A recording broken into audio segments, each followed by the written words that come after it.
FIFA বিশ্বকাপের উদ্বোধনী মঞ্চে বাংলাদেশের লাল সবুজ পতাকা আর বেঙ্গল টাইগারের উপস্থিতি দেখা যাবে। কয়েক বছর আগেও এমনটা অনেকের কাছে অবিশ্বাস্য মনে হতো, কিন্তু 2026 বিশ্বকাপের উদ্বোধনী আয়োজনে সেই অবিশ্বাস্য দৃশ্যই বাস্তবে রূপ পেল। কানাডার টরন্টোর বিএমও স্টেডিয়ামে বিশ্বকাপের উদ্বোধনী অনুষ্ঠানে বাংলাদেশি বংশোদ্ভূত গায়ক, সঙ্গীত পরিচালক ডিজে সঞ্জয় দেব শুধু তার পরিবেশনা দিয়েই নয়, পোশাকের মাধ্যমে বাংলাদেশের পরিচয় তুলে ধরেও আলোচনায় এসেছেন। বিশ্বকাপ উপলক্ষে ফিফার উদ্যোগে নির্মিত নতুন গান শির শির পরিবেশন করেন সঞ্জয় দেব, কানাডিয়ান শিল্পী নোরা ফাতেহি এবং ফরাসি হিপ হপ তারকা বেজে ড্রিম।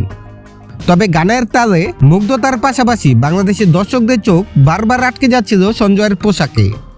তার জ্যাকেটের স্লিভ জুড়ে ফুটে উঠেছিল সুন্দরবনের বেঙ্গল টাইগারের নকশা, জাতীয় ফুল শাপলা এবং বাংলাদেশের লাল সবুজ পতাকার অনুষঙ্গ। পারফরমেন্সের সময় বারবার সঞ্জয় তার জ্যাকেটের হাতার দিকে ইঙ্গিত করে এই বিশেষ নকশাগুলো তুলে ধরেন, যেন বিশ্বমঞ্চে দাঁড়িয়ে তিনি বলতে চাইছিলেন, এটাই আমার বাংলাদেশ। কোটি বাংলাদেশির কাছে মুহূর্তটি ছিল আবেগের ও গর্বের। সঞ্জয় দেবের শিকড় বাংলাদেশের সিলেট অঞ্চলে, তার জন্ম মৌলভীবাজার শ্রীমঙ্গলে।